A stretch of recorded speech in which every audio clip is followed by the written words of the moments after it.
Now let's recall the fluid mosaic model of the plasma membrane. Let's start with the basics first.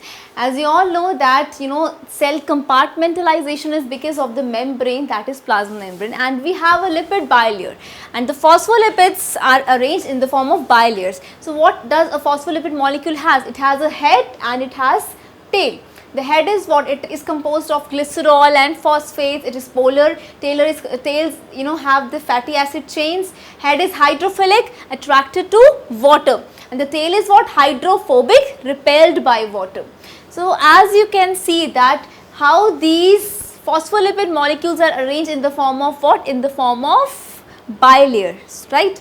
So you can see how the formation of the phospholipid bilayer is there. Why it is so? Because as you all know that we have external aqueous environment and we have an internal aqueous environment. So because of the aqueous environment present, we have the arrangement of the heads, you can say, towards this side, and inside the cell we also again have the aqueous environment. Then we have the polar heads again aligning towards inside. So you can see this is the fluid mosaic model given by Singer and Nicholson in 1972. They say that the proteins, they are the mosaic, they are mosaic between the outer and the inner layers and in between the phospholipid layers also, and the membrane shows fluidity, this movement, that is the fluid mosaic model. And we have certain molecules of glycoproteins and glycolipids. Now they are used as an identifier by the immune system. So they help the immune system to identify the foreign cells, for example the cells that are not for our body, they are the foreign cells. So since we have a biochemical makeup that is inside our bodies, so what is going to happen? Because of the presence of certain substances on the membrane, the cells of the immune system, they are going to recognize the foreign cells. So when the foreign cells are detected, then the action is going to be taken by the cell, by the immune system. So since we need different substances inside the cell, so we need regulation of these substances also. So there are certain processes by which these substances go in and out of the cell. So it's very important to actually understand the basics of the movement of the molecules inside and outside the plasma membrane. So the movement of the molecules is actually known as the Brownian movement, or you can say Brownian motion. So they are constantly moving, right? So it occurs in gases, liquids and solids to a varied extent, right? So what happens when you have a perfume bottle lying in your room, you can have the fragrance of that perfume bottle which is left open in the entire room. How this happens? Because the molecules are going to move from high concentration to low concentration.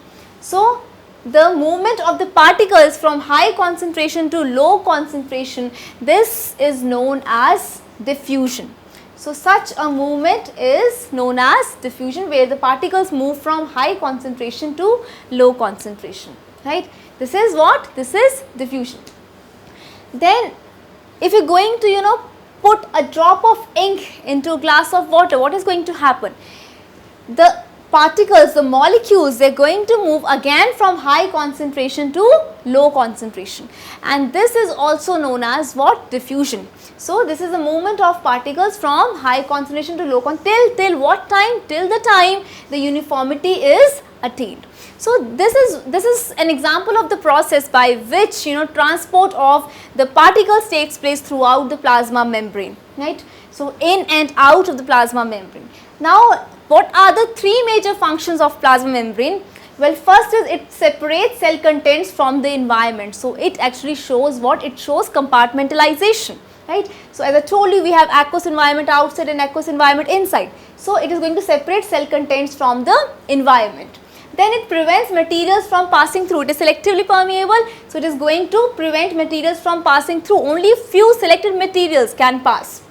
It facilitates entrance and exit of materials, right, by a process that we call as facilitated diffusion, that we are going to discuss after this. It is a process by which the materials are going to enter or exit, one of the process. So plasma membrane facilitates entrance and exit of materials, but not all materials, because it is selectively permeable. So the selected solute particles, the selected materials can pass in and can go out of the plasma membrane, right. So plasma membrane shows compartmentalization, means separates cell contents from the environment. It prevents materials from passing through and facilitates entrance and exit of materials. So just remember that the fluid mosaic model is a recent and most accepted model of plasma membrane, and this model actually clearly defines, clearly elaborates, clearly actually explains the internal structure of the plasma membrane.